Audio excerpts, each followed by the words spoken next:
Everyone, make yourselves comfy. Come join on in. We're looking to have a very great session today with Fred. It's been about a month since we had our last session, and if y'all remember Betsy, she totally killed it, right? Betsy not only had a great session, I think about four people from that session took her tips on how to actually use LinkedIn, and within a week they started trending on LinkedIn. It was incredible. And so we got to obviously keep that thunder going. And I asked Betsy, who's like the one person that you would recommend that we should bring along for our next webinar? Instead of takeaways, really focus on the to-dos, like tactical things that we can actually implement in our businesses. And she said, you got to get Fred from VentureFuel. And to me, I was thinking, actually, I follow VentureFuel. I actually am on their email list. And I never thought about I should just hit Fred up. Do you know Fred? And she's like, actually, yeah, I work with Fred. Really awesome dude. And so reach out to Fred. Fred came on board. There he is right there. We're super excited to have him. He's very humble, but he won't say it. By far one of the smartest guys I've ever met. And when I was going through the session, it came from me actually trying to coach him to me starting to learn stuff. And that is very hard when you're hosting an event. It's when you're like just listening in like this, you're like, oh, shoot, my bad. I need to go back to doing this. So very much excited to have Fred here today. We'll start in the next minute or two. Go ahead and get yourself comfy. There is an audience prompt near the beginning. And if you stay till the end, yes, there are to-dos that you can do to get something very valuable. So we're going to try to keep that going for every single session that we have, is that we want to keep the momentum going, because takeaways are cool, but to-dos are very important. These are 72-hour to-dos. So with that being said, I'm seeing some people here. Betsy was the bomb from Sandra. Yes, she was. No pressure, Fred. I know you know Betsy. So. The tough act to follow. Yes, she is. And Natalie, what's up, Natalie? Thanks for joining us. We find that, y'all, this, you'll see in the chat room, it tends to light up. Feel free to join the conversation. It'll be very fun. And this session today is going to be very exciting because, first, when you talk about innovation, you tend to think about philosophical things. I was so surprised and so delighted when we went through on our rehearsals on Thursday or Tuesday morning. Fred came in with yeah, here's how you can actually do it. And I was like, oh wow, well that's super convenient. So this is the house rules. Me and Fred will be on. He'll be walking through his presentation. If you do have questions, don't wait. Go ahead and just type them down. Gus will feed them to us. If it's something immediately relevant, we'll address it then. If it's something that we can wait till the end, we can do so then. So with that being said, thanks for joining us. I want to give a special shout out to our audio sponsor, Personas, for the snazzy video gear that we have right over here. And also thank you so much for joining us. I'm Kenny, and that's Gus over there. Gus, wave, you see him with the shirt. We're part of 368. Our mission is to challenge common thinking so that we can create a uncommon future. And with that being said, Fred here truly represents that mission in his company and what he does. I mean, I found out 2 weeks ago that he was one of the people that launched the Museum of Ice Cream, which blew my mind. Because I was trying to get a ticket. It's impossible to get a ticket for. Thank you, Fred, I guess. But we're super stoked to have you here. So with that being said, Fred, why don't you take it away? Talk about with us today about challenging convictions, how to build an innovation mindset. Take it away, my man. Awesome, Kenny. Thanks so much. Appreciate you and Gus having me on. It's nice to see everybody. We're going to try to make this pretty interactive. So feel free to throw some things in the chat. But really what I want to do is give you guys some actionable insights around innovation and help you build a mindset. A lot of times innovation is thought of as this big, expensive, sort of futuristic exercise, and it doesn't necessarily need to be that. So let's get into it. I'm Fred Schonenberg. I'm the founder of VentureFuel. I have to also give a little credit to Kenny and Gus. They've been grilling me for the past couple of weeks about refining what we do and explaining it. And these guys are really great on the creative side. So a big shout out to their agency. But really what I'm known for is a little bit of the secret weapon to really big companies to help them find startups and emerging technologies to help them grow. So partnering big brands with startups. When this first came up in conversation on a Slack channel that Kenny and I are both members of, someone responded, Lindsay Slabby, who's the head of Sunday Night Dinner, an agency here in New York, she replied, "You don't want to get Fred, you want to get his son, Freddie." So it is true. I am now better known as this little guy's dad. He does very well on Instagram. He is not an Instagram star, by the way. It's just for years of working on biz dev and trying to be good at social media, all I needed was this guy. He gets more likes than anything I've ever put up there. I will say, though, just realized as I was writing this that he is actually the fourth generation of kids in my family named Fred. So we probably need to work on some sort of innovation around naming people in our family. But he also might make an appearance. So if you hear some crying or laughter, giggling, that is probably not me. That should have been the first audience prompt, Fred. It's like, what should I rename my son? Like, totally. This is all for you. No doubt. My wife would love that. We should definitely not do that. But yeah, none of us have the same middle name. So we don't have like a fourth or anything like that. We're always switching up the middle name to keep it unique. So what I want to do, the word innovation means something different to almost every person you talk to. So I want to kind of level set on what it means to me and how I think about it. Innovation is applying new thinking or emerging tools to solve a problem. So it is a little bit more tactical than the way some people think of tinkering in a garage or 10-year out moonshots. For us, it's how do you apply something that's emerging, new and different, to your business to make some magic happen. So with that in mind, we want to make this interactive. So we wanted to start off with a little bit of a prompt from you guys. In the chat, can you just write a company that you think is innovative and maybe just a brief reason why? So an example would be, you think Nike's innovative because they came up with the Fuel Band. So let's just take a minute, jot some things in there. Gus is sort of the maestro of all this and can kind of play it out. Gus, go ahead. First one is awesome. Netflix's interactive movies. Bandersnatch, I think, was one of the first big launches, which was a Bandersnatch. Unique. Yeah. Bandersnatch, whatever. Yeah, that was awesome. Yeah. Tesla. Someone said everything that Tesla does. Yeah.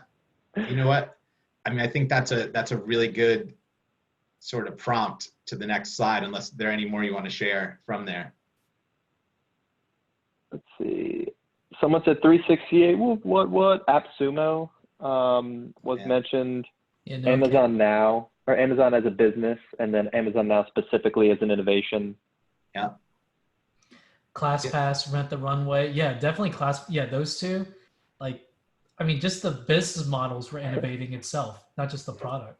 I will say ClassPass. White Claw. Yeah. Sorry, what about ClassPass? No, White Claw is great. That's one of AB InBev's move into seltzer. So it's quite interesting. They're sort of pivot in what they're doing. Yeah, I would say ClassPass. There's a great How I Built This with the ClassPass founder. That's really, really powerful. It's I think one of the better ones, and I love that show. Well, what's interesting? Carvana. The last one I'll mention is Carvana, which has been crushing it with their advertising right now, and then also just business model wise. I think they're the fastest growing car retailer right now. It's that business model is super interesting. Talk about Absolutely. What I think is really interesting, right, is we have no idea what you guys are going to say on the chat. But when you ask for the most innovative companies, two things usually come back. You either see the most valuable companies in the world, you know, the Nikes, the Netflix, the Amazons, Tesla, all those things were mentioned, or the most disruptive, right? The companies that are coming up, that are stealing share. And what I think is really interesting about that is your business can be one of those companies, because innovation doesn't require huge budgets, right? The thought is, oh, Amazon's just throwing money at 8 million different R&D things and Tesla's doing this and that. It's really a mindset, more so than it is money. And we work with companies like the logos on this page, but down to smaller and mid-sized businesses that are really trying to just think differently and get their employees to be nimble and agile and come up with new ideas. I will also say that it is not fluffery. Innovation sometimes feels like, oh, this thing will maybe get to, especially now, right? Everybody is stressed with the world that we're in and our new normal. But the truth is, this is table stakes. Since 2000, over half of the Fortune 500 companies gone. They ceased to exist. That is a seismic shift. But over that same time period, the companies that are perceived to be most innovative are outperforming the market by 227%. So you have this sort of feast or famine moment. Either you're innovative and you're growing, or you're not and you're going to be disrupted. So that's why I started VentureFuel, is we saw this moment where we could take innovation and infuse it into larger companies.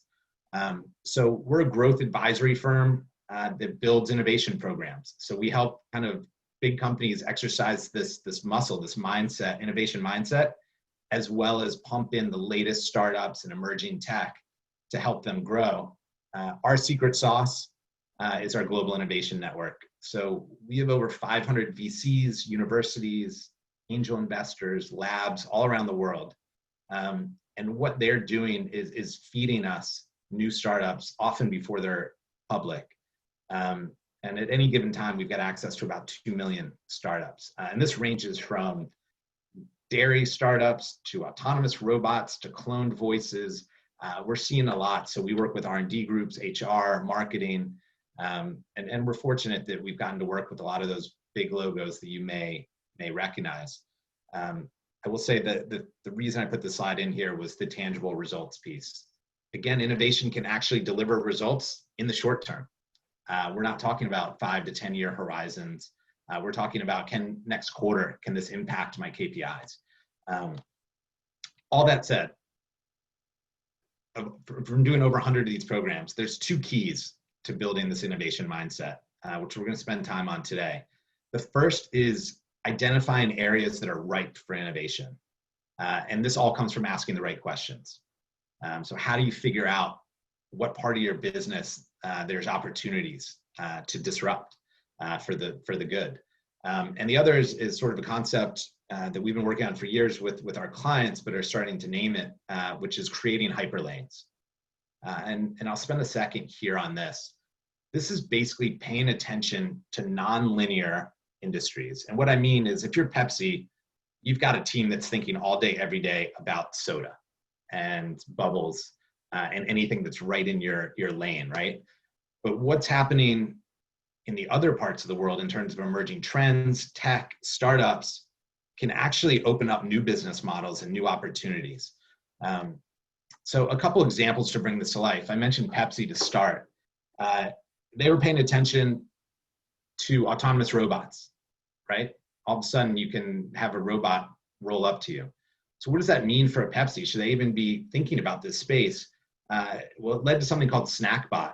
So on college campuses, this is last year when kids were actually on college campuses, you could say, I want chips and a soda on your phone. And as you're walking to class, SnackBot rolls over to you, opens up.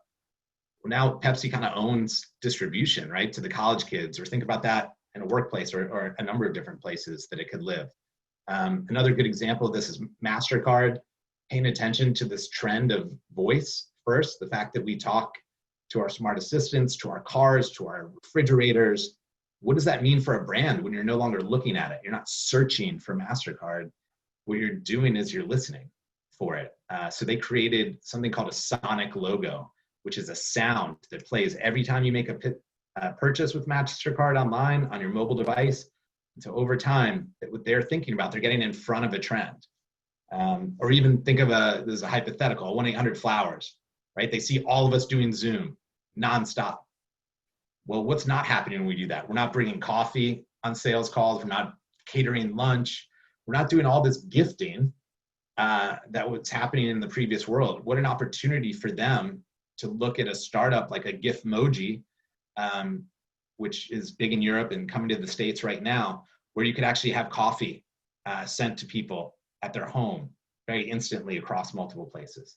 And you guys probably saw this week in all the press, Lululemon just bought Mirror, with the smart mirror that you can work out in front of for $500 million. That's like a big picture Hyperlane, right? That's them saying, we're gonna spend $500 million to Hyperlane. Whereas some of these other ones are very affordable, incremental moves that eventually could become an acquisition, but it's more about partnership.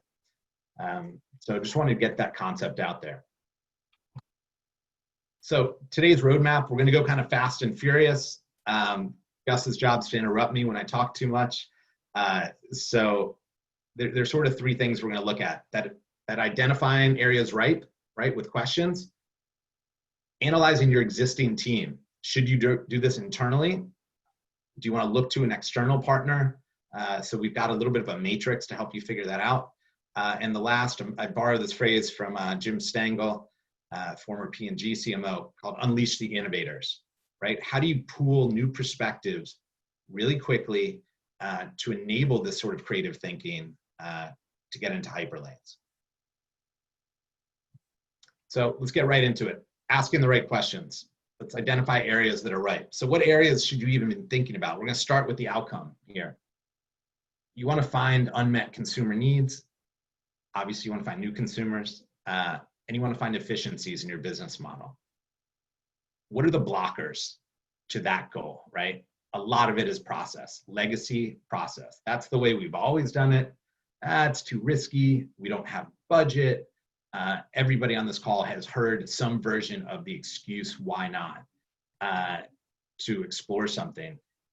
What we're going to get after is some questions to ask to really uncover these areas so that you can then tackle them with startups and emerging technology. But really the first piece is how can you uncover what those blockers are and the areas that are ripe for disruption, whether you disrupt yourself or someone else disrupts you. We've got something called insights in the blanks, excuse me. Kenny mentioned that we're gonna, at the end of this, give you a couple of documents that we're happy to share with you. This is one. It's basically a fill in the blank document. And we found that there's something about that format and these questions that helps you really uncover the core problems within your organization. We did this as an exercise as Kenny and I started talking about this presentation as VentureFuel. So I'm a big fan of drinking the champagne I'm selling and making sure that it's good. So we'll share some of our results from that process too. My favorite question of all the questions you can ask is asking your employees or your customers. Obviously, you want them to be close customers. It sucks that blank. And just leave it. Don't explain it. Just see what comes back. And you want them, the prompt is, give me as many answers to this blank as you can. And you start to get it back from different people. And you find out things like when we did it, I found out that our process of reimbursement of expenses was quite a problem in the organization, which had never made it to me, by the way, before. So that was interesting. I hated doing it too, but I thought it was just me. But oftentimes you uncover things that are more problematic, right? Geez, I wish that. And that's the next question. Wouldn't it be cool if? What's the coolest new tech or startup that you've seen? Blank. And then the next part, I wonder if we could use it to do X. And that's where you're starting to develop that hyperlane mindset with your employees. Start thinking about, hey, I saw something cool, and it can be like a dating app, right? It doesn't need to be core to your business. It can be something they're using as a consumer. I was on TikTok and I saw this concert. Wouldn't it be cool if we used it for marketing? And then asking questions like, what's the most annoying thing you have to do every week? This gets to some of the expense type things, but very tactical. You do that, and then you're gonna get a deluge, right? So we try and get anybody we ask to do this to be giving us at least 15 answers, fill in the blanks, right? So if you do this across 7 people, you're getting 100 pieces of feedback. And our document will make it very easy to organize that. I'm also very visual, so this is actually an image of me organizing it on my wall, where I put it into different groups by the categories of our business, right? Sales, marketing, operations, as well as started to look at, is this an efficiency play or is it a growth opportunity for us? So I played basketball in college, despite how short I am. I love it. So you have to forgive a lot of basketball references throughout this. But people always think of innovation as moonshots, right? 10 years out, change the world. It's going to cost $100 million to do it. There's also jump shots, right? You're going to make more jump shots than you are moonshots. They're faster. They might be viewed as incremental to some degree, right? They're not as much change the world, and they're closer to the core of your business. But do not underestimate them, because almost like when you start a diet, you want to lose weight that first week to continue the progress. Making a couple quick wins adds momentum, and then you start to build to this moonshot. So we created this VentureFuel innovation metrics, and that's basically taking all these areas that are of interest to your customers and yourself and plotting them across this matrix, value and speed to market. It doesn't mean you don't do the slow to market ones. You certainly should be doing that, but also getting some quick wins. It builds equity in this process. It builds equity in your ability that it can actually drive change. So we value that a lot of times, unless someone wants us just focusing on the big picture. The other thing is, if it's low value, like, kill it. And there's just no point. I always ask the question, is the juice worth the squeeze? And what I mean is, like, have you ever tried to squeeze an orange and like only this much juice comes out, and you're like, you know what, I could have bought Tropicana and saved that time. You only have so much time. Now, sometimes that juice is worth the squeeze. So what I want to do is show you what we did when we took all this feedback from our customers and our team and plotted it out. What came back to us, and we're just going to look at the marketing silo from our feedback. We don't do a great job of sort of finding new leads, right? So the pushback from my team was like, hey, we need to find new ways to engage with people. And we plotted these all out, and there are not any crazy things here, but owning virtual events is pretty interesting. And then there was things like search engine optimization and biz dev hires that were not for us right now. So we ended up focusing on these three in blue: launch a podcast, innovation webinar, organic social, and this idea of own virtual events. We sort of put off to the side because we thought it was going to take longer, but we were wrong, which I'll show you in a second. So from here, right, we've identified a few things that we want to go after. So do we have the team to do it?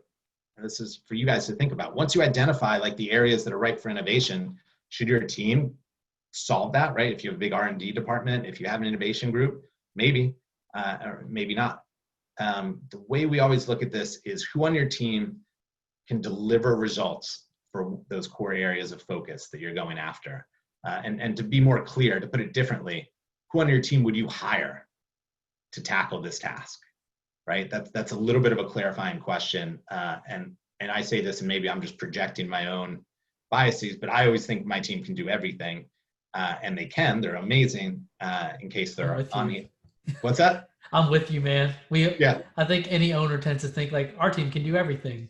Oh, totally. Like I got a pushback that was like, hey, like I've never run a social media campaign.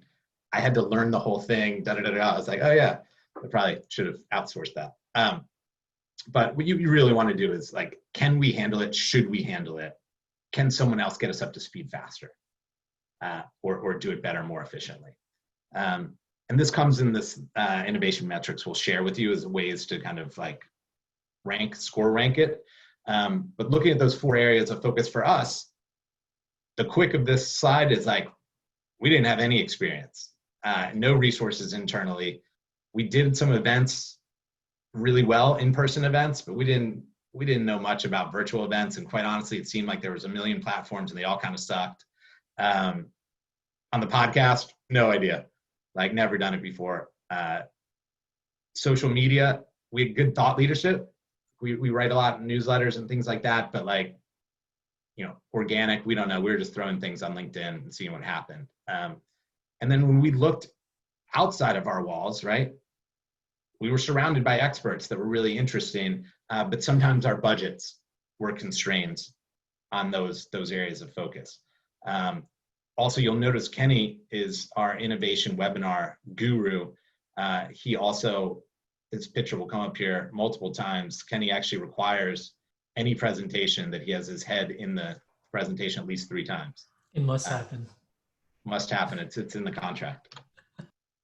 So this will be the last sort of VentureFuel focus thing. But with this, So we looked at these areas and we're like, okay, launch a podcast. We could handle the guests, finding guests. We could do the interviewing, even maybe the editing, maybe, we're not sure.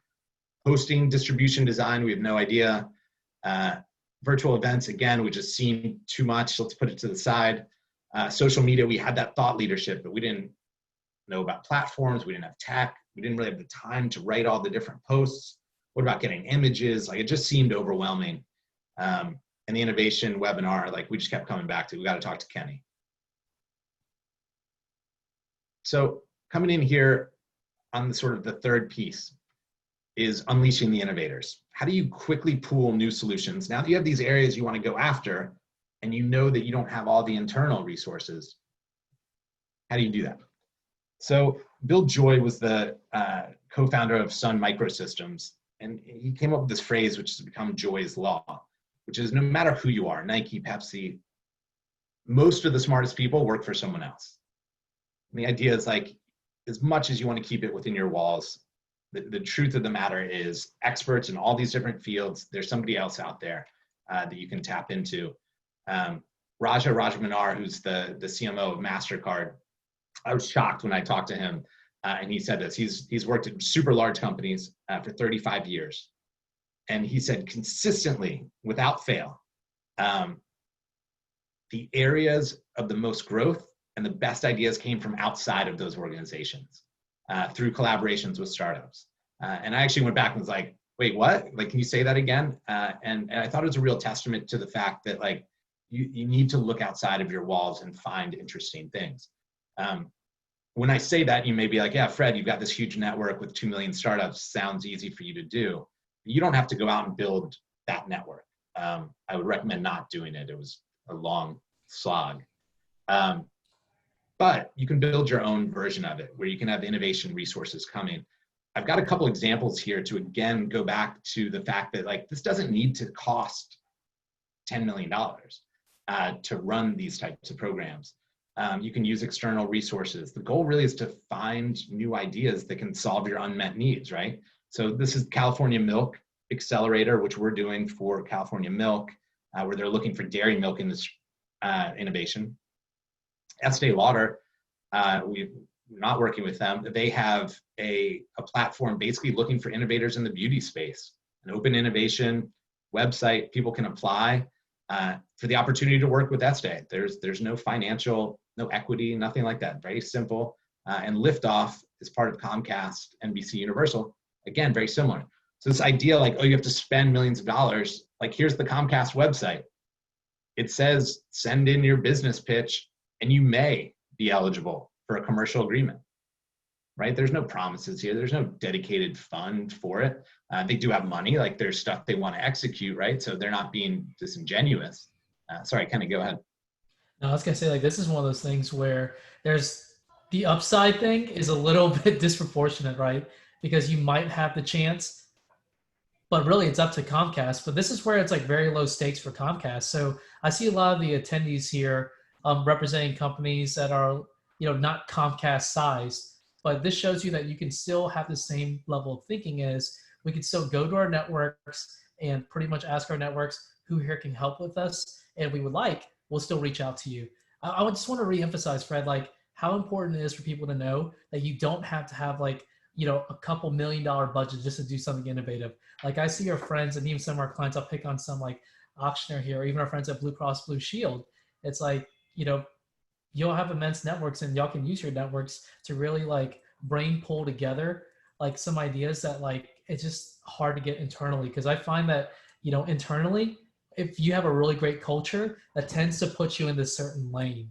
When you can go outside of that, it's just like what Raja said over at MasterCard. That's when, like, that real diverse perspective comes in handy. So just wanted to reiterate on that. 100%. I think what's interesting with Comcast or Estee or even California Milk, what they do is they're very specific about what their challenge is, what they're trying to tackle. And then they're open to any startup that thinks they can solve that problem, right? From whatever mindset the startup's coming from. And to me, what this comes down to is access and time, right? If you're at a big company, you don't have time to go look at the 2 million startups in our network. Like, you just don't, no matter what size business you are.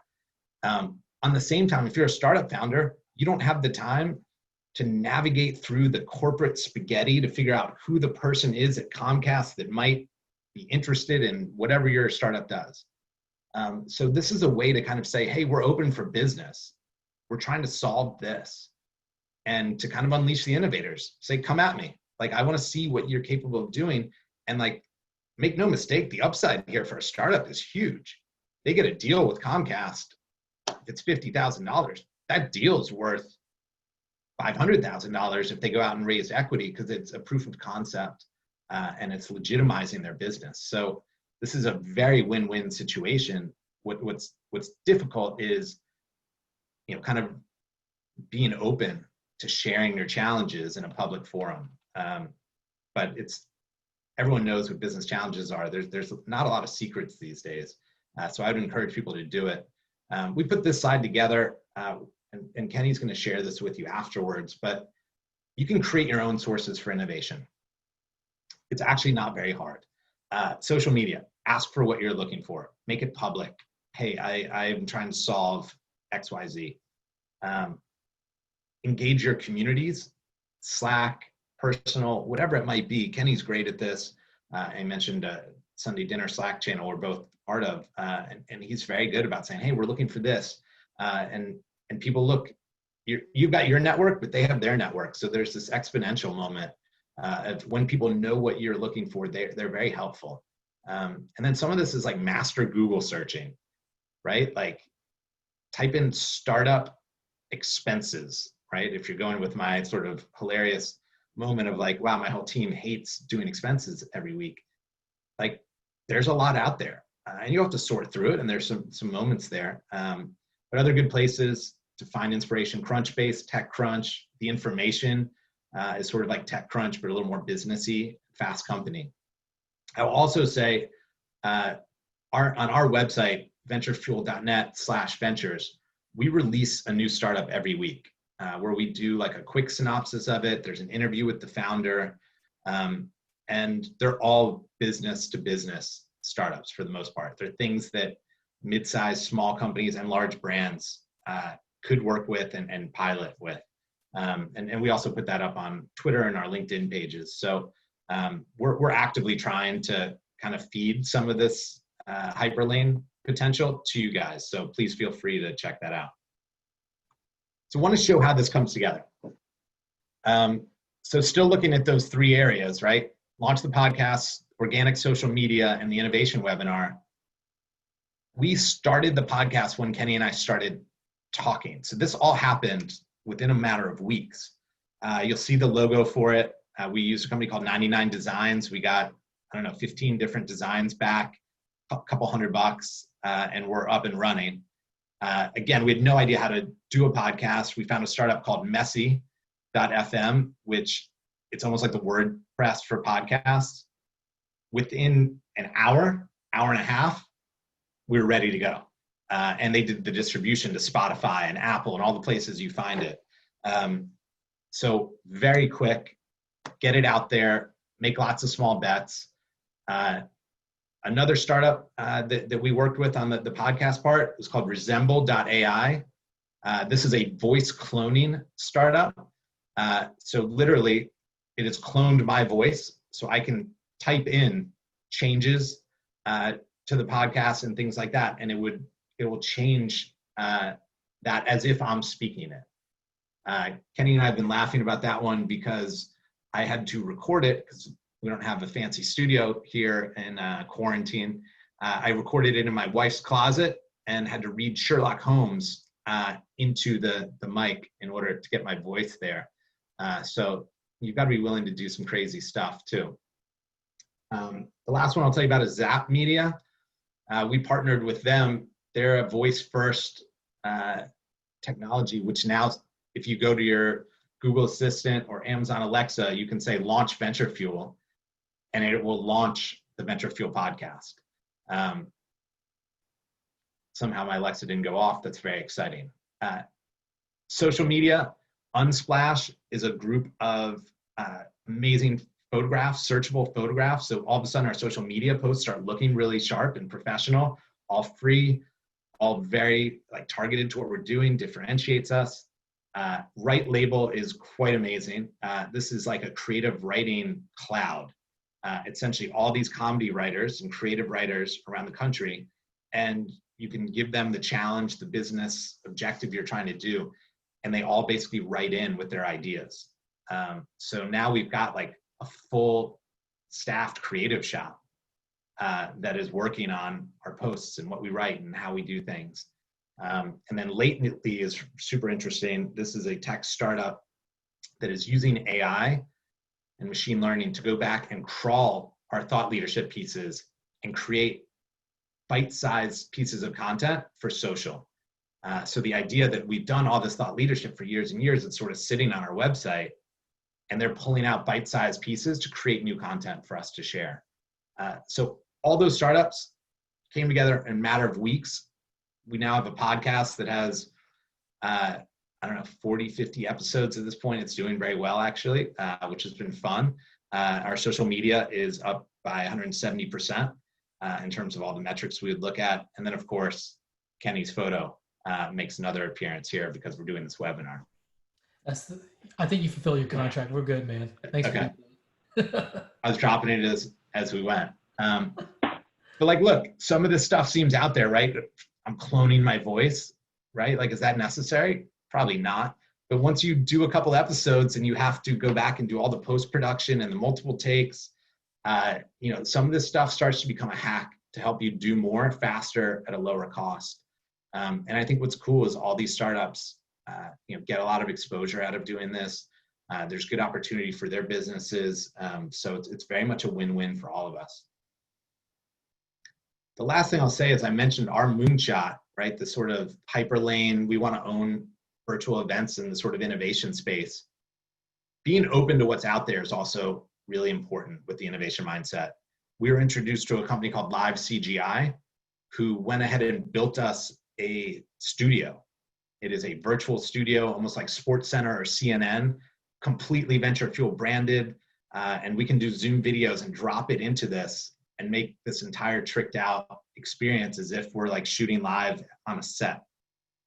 Run the World is a new startup out of Silicon Valley that is solving the sort of networking piece about virtual events, that moment of being able to meet somebody serendipitously. They have like a speed dating networking piece. And Recess actually helps find advertisers for virtual events. So as part of us thinking and looking, and we actually hadn't moved to this focus area yet, we're actually pretty ready to go into the virtual event game, and whether that is for our own events, whether that is for pitch competitions or private events for our brands, that all happened really fast and at a very low price point. If I'd gone to a huge agency or production house and said, hey, I want to create a studio, virtual studio equal to SportsCenter, and also solve this whole networking thing, right? I'm spending millions of dollars and taking 6 months before we have a working prototype. And this all happened like that.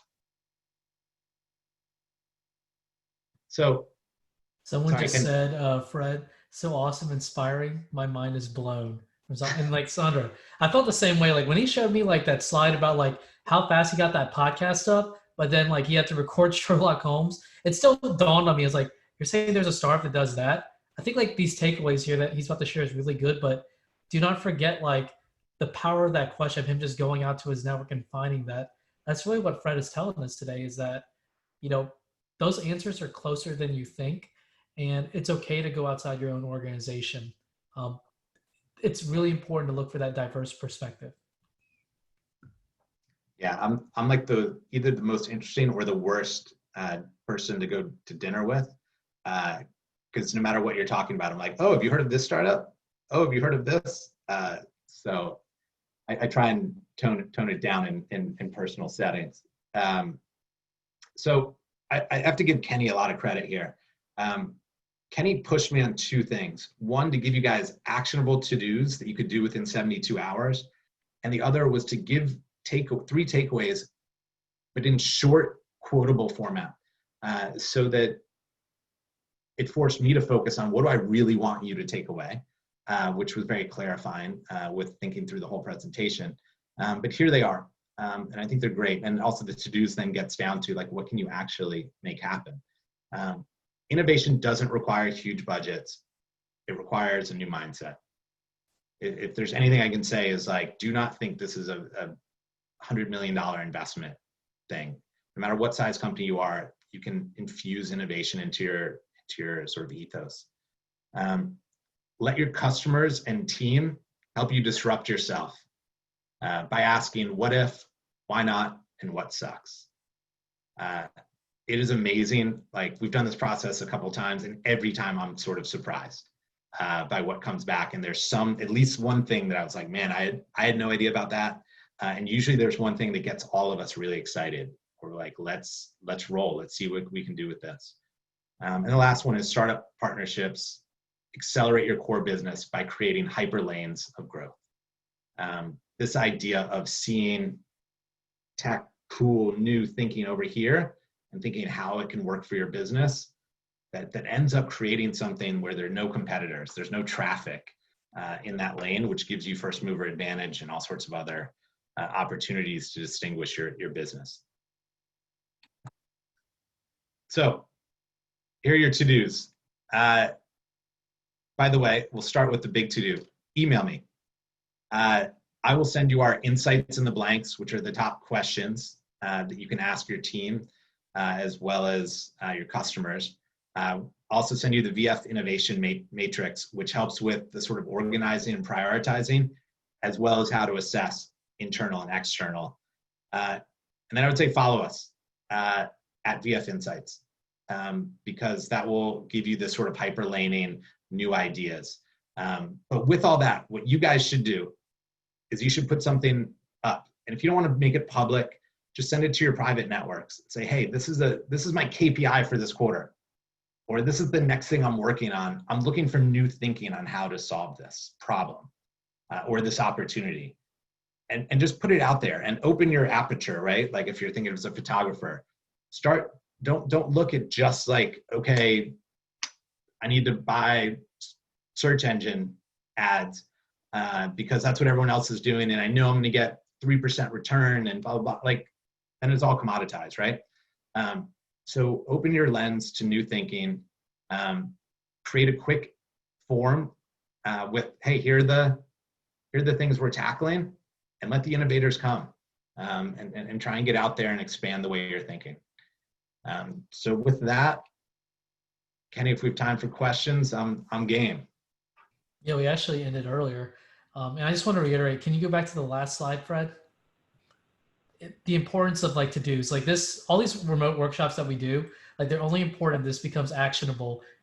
Look, everyone goes through a ton of webinars. We want ours to be different by actually giving you actionable things to do. So please follow up with Fred. You see his email right below there. And the tools that he will give you, I promise you it's going to be very valuable, because it's so hard to be a host when you learn a lot of new things. And from Fred, as he's going through this stuff, I was like writing stuff down. And for anyone that's doing virtual events, I hope you jot down notes earlier, because Fred, you just shared like a treasure trove. I want to read you some comments from Rachel Stewart. Said one, our CEO needs to see this presentation. We're hosting a hopefully very large event in October. Implementing these solutions would take it to the next level. Thank you. And really, like Fred, what you taught us today, it's really all mindset, right? It's like mindset and asking the right questions. So thank you for doing that. And, you know, as we close, if you're cool, like we could actually take a couple questions. I see one right here from Carl. It says, can you share a rule of thumb for how much ROI is needed to make an investment? What profit do you want to see for a $25,000 investment in equipment, et cetera? Yeah, so look, I will say the big red flag that you'll run into most of the time if the word innovation is there is ROI. Because it's risky, it's new, it's unproven, right? Everyone wants to see case studies and wants to see what the expectation is. If I put $1 in, what do I get out? And the truth is, innovation doesn't line up for that very nicely or smoothly. So you have to be creative with how you justify it. We actually did a really cool podcast with Jackson Janigam from Clorox. And he talked about sort of balancing your portfolio of investments, meaning like media spend. And he was like, I try and get really efficient on the proven stuff so that I free up some cash to take some chances. So I think that's an interesting philosophy. I will say, to answer your question specifically in terms of if you're going to put $25,000 into something, what do you want to see out? Clearly, you want to see $25,000 of value out. Otherwise, you should not do it. If you can't see the path to at least break even, don't waste your time. But beyond that, you need to see what, like there needs to be more than just breaking even. Otherwise, you're treading water, right? So the way we always look at it is there an opportunity for this to be a home run, right? To fundamentally change our trajectory. You mentioned the Museum of Ice Cream. I literally went into some of the biggest companies in the world, and we had a pitch deck that had an ice cream cone on it. And I was like, we're going to build this museum. It's like Willy Wonka meets Andy Warhol. And it's like, what? Why would we ever be interested in sponsoring that, right? And so we had to kind of walk through what the upside was. And it was like, hey, this is in bottom of the High Line in Manhattan. If this takes off, if this becomes a thing, it could explode, which it ends up, I think they got over 1 trillion impressions or something. Like it was some number that seems false that I hate to put on a slide, for almost a nothing investment, right? So the risk was low, but the potential was huge. So you want to look at each situation and know that if you're going to put 25 grand in, there's got to be some sort of potential for you to risk the 25 grand. Does that answer the question? That's awesome. Yeah, I think so. Well, one thing is, if you could go back to the last slide, I think people are trying to take some pictures of the 3 big takeaways. Also, to piggyback on that in terms of investment, Beth Comstock, who we both know is like an amazing innovator. She's always like, she goes back to the basic principles of 80-20-10. Or was it 70-20-10? 70% of her investment strategy in terms of marketing or whatever her department fund is really proven, true, tried and true. 20% is medium risk, and that last 10% is super high risk. So as someone who controls the budget, if you only have $100,000 to spend, she would say to solve a problem, it would be something like 70,000 in tried and true technique, 20,000 in medium risk, and 10,000 in just whatever the hell you think could do to achieve the goal. So she's been one who's helped kind of like change our mindset as an agency for how we invest our dollars there. There's also another question. Gus, I just want to piggyback on that because yeah, no, Beth, I love Beth is like the chief like change agent, chief instigator. Like she's phenomenal. That 70-20-10 thing, it actually started at Coca-Cola as a creative philosophy. And it was now, new, and next, right? So now is for the stuff that's proven that you know what the outcome is going to be if you put the dollar in. New is like the stuff that sort of is proven, you've taken some chances on, you think it has some growth. And then next is like you're testing, you're trying things. Google uses it now across a whole bunch of different functions, hiring. It's a really interesting framework for thinking about trying new things and making sure that you're always putting in a little bit of experimentation and opportunity. I love it. That's awesome. Now, new, and next. That's a cool way to put it. One other question that 2 people asked is, whenever you think of these questions, how often do you say it's healthy to ask? How often would you say it's healthy or productive to ask these questions of your team and your clients in terms of frequency? Yeah, I think quarterly of your team, no problem, like for sure. You could do it more depending on where you are in your growth or what level of friction is happening, right? So the more you need to do it, I don't think there's any harm. I ask my team, I would say probably once a quarter. With your customers, you don't want to become, no offense to Delta Airlines, but like you don't want to get an email after every flight, how am I doing, right? Like the only time I ever fill that out is when they do really bad. And so their numbers must look terrible. But I don't mean to pick on them right now. It's a tough time for them. But yeah. you don't want to burn. You don't want to burn your customers, right? Yeah. So you've got to be careful with that. And so maybe even rotating different customer groups that you talk to. You also don't want to end up in an echo chamber, right? Like we've got like 5 like clients, customers that like we are like thick as thieves with. They know us, they love us, we love them, like we're good. we ask them, but sometimes it's asking the other clients that maybe aren't as integrated into what we do, where we get surprising results. So I would, about once a quarter is the max with customers, and you may want to rotate which customers you ask. Awesome. And I think the one person wanted to know, or as someone who works, so this is from Hunter, what is your advice for someone who works in an industry such as healthcare where there's so many political roadblocks to innovation? So the politics side, I think, is such an important part of this. Yeah, healthcare is super interesting. It's like banking, right? There's all these different regulations you have to think about. We do a lot with food and beverage too, and there's actually a lot on food safety and quality around the food. So when you're creating new food products, so every industry has their own version of this, and healthcare certainly has a lot of red tape, which by the way makes it very ripe for disruption overall as an industry.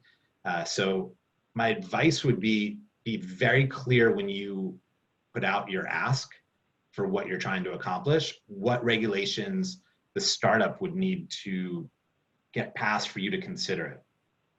And then you need to internally recognize your risk tolerance, right? So when we're looking at dairy milk and we're looking at a new startup creating a dairy beverage, like we need to make sure it doesn't kill anybody, right? Like you don't want to try some rotting milk because someone thinks it's a good idea.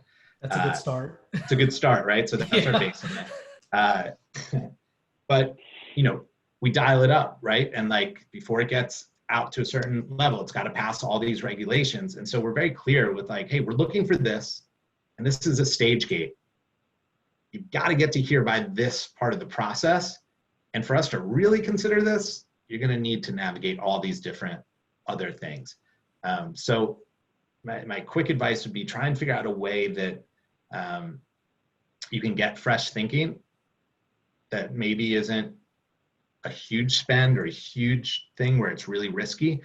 So you can get that in there, and then you find the one you really believe in, and then work with them, help them navigate some of the regulations that need to be there. And if that's not worth your time, be very specific. These are the regulations. If you cannot meet these, we can't consider you. And the good news is there, you may lose some applications or some thinking, but like the ones that come to you are going to be ready for what you need. Heck yeah, that's awesome. I think the only other question that I have in the chat as of right now, y'all, is if you could go back to the Hyperlanes. It's this concept that you have built within your organization and implemented across many organizations, re-explaining Hyperlanes and giving us some more context around there. Yeah, no doubt. So the idea of a Hyperlane is paying attention to emerging technology, startups, and trends. So just being aware, right? So all of a sudden everybody's on TikTok.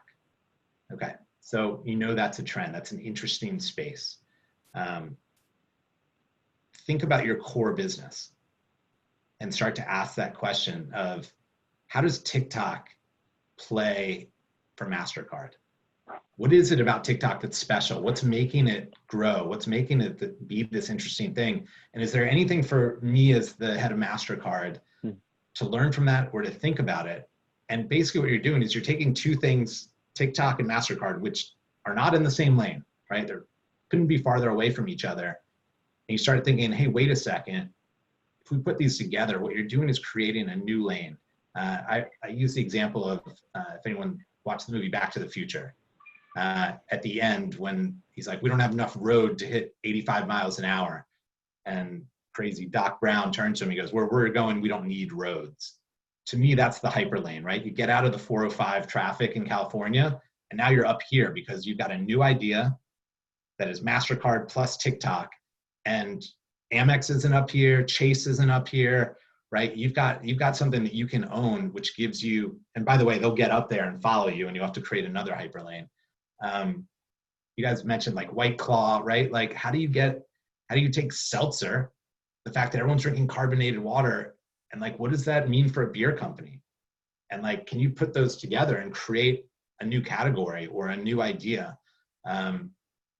So to me, what I do is every startup we see, and we see over 100 a week that we like take a decent look at. I'm looking at through two lenses. My clients, how does this help? You know, Anheuser-Busch, how does this help Hershey's, General Mills? And then for VentureFuel, is there something for me to learn here that will create differentiation for us, right? Like if you had asked me straight up and said, hey, does VentureFuel need a live CGI studio? Like I wouldn't have taken that email or phone call, right? Like for what reason? On what planet would I ever even talk to that person? But all of a sudden now we're trying to think, how do we do virtual events in a cool way that is engaging and interesting?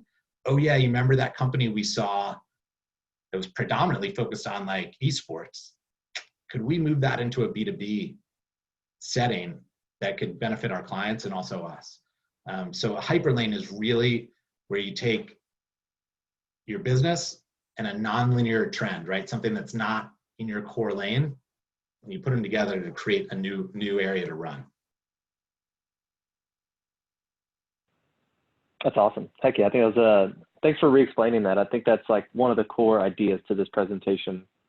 One other question is, do you have any references on some of the best examples of corporate startup programs? So maybe brands that have done that program of fielding startups and piloting programs extremely well. You probably helped build many of those. Yeah, we've played a hand in a lot of them.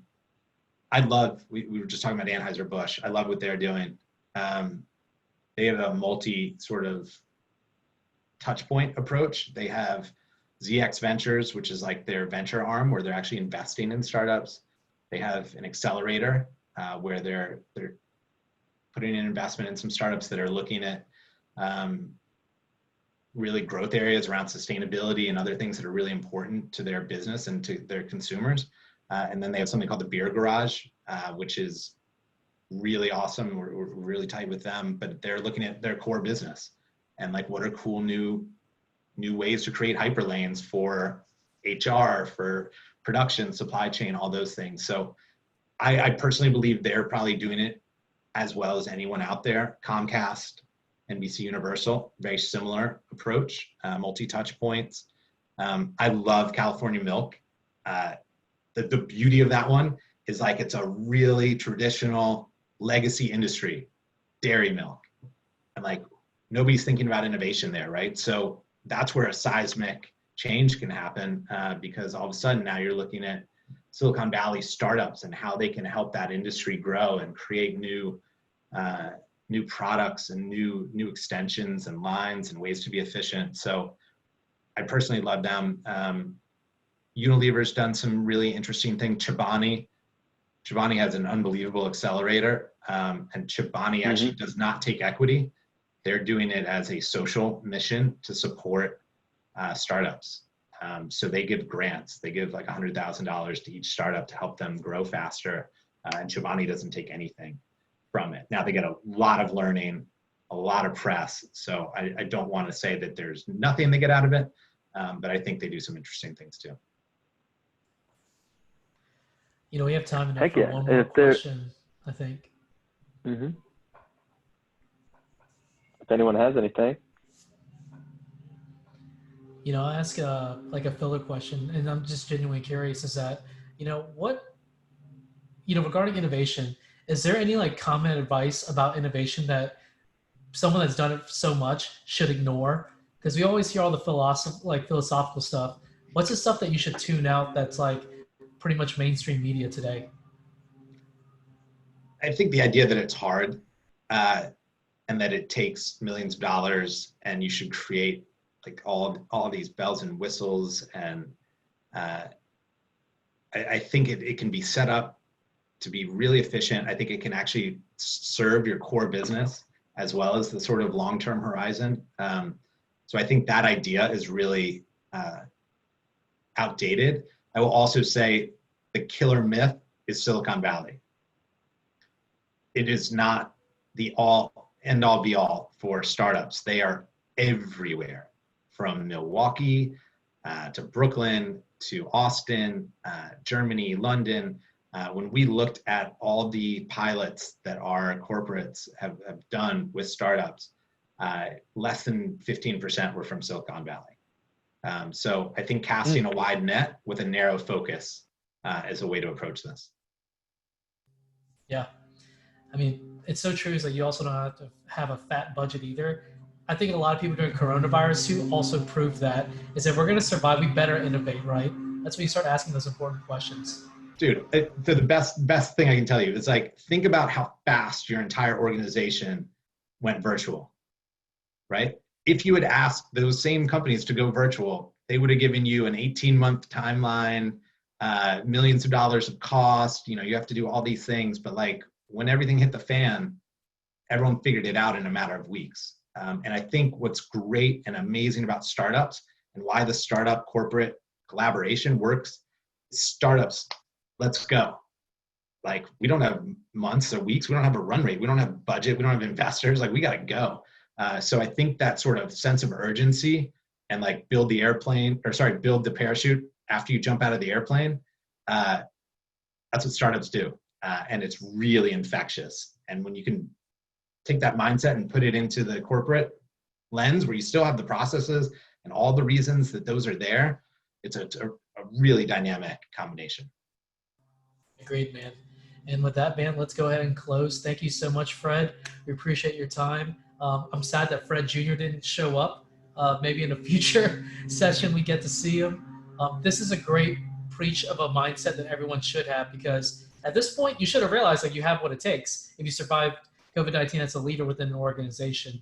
And like you mentioned earlier, Fred, like during like the rehearsals, COVID was one of those things that kind of just made you realize we need to sow the seeds now, where if we survive like what's going on, like we'll make it way better on like when it's finally done. It's kind of like Airbnb. You know, when they get out of this, like the world's going to want to travel. They're going to make buku money. But what's important is they do the right innovations now to get through it.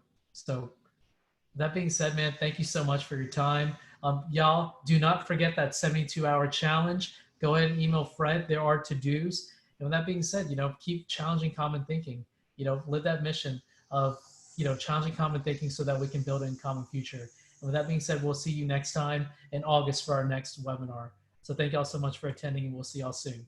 Take care, y'all. Thanks, Kenny. Thanks, Gus.